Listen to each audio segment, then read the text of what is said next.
Nothing can be more frustrating when you sit down to watch one of your favorite programs on Crunchyroll app and you run into issues streaming it. Well, in today's tech video, I'm going to show you how to fix Crunchyroll app if it isn't working on your Fire TV stick.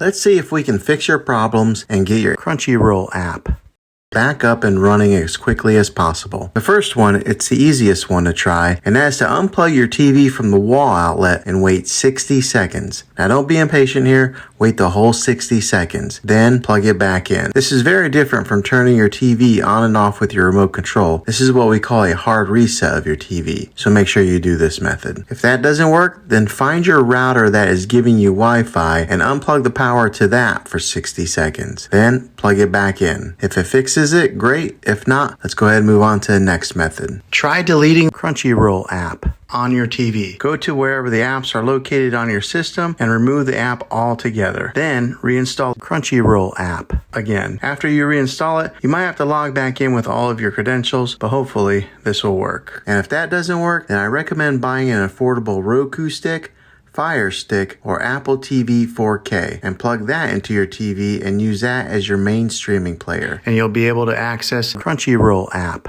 that way. I'll put links in the description down below of where you can get one. Well, hopefully this video was helpful for you. If it was, go ahead and click a thumbs up on it.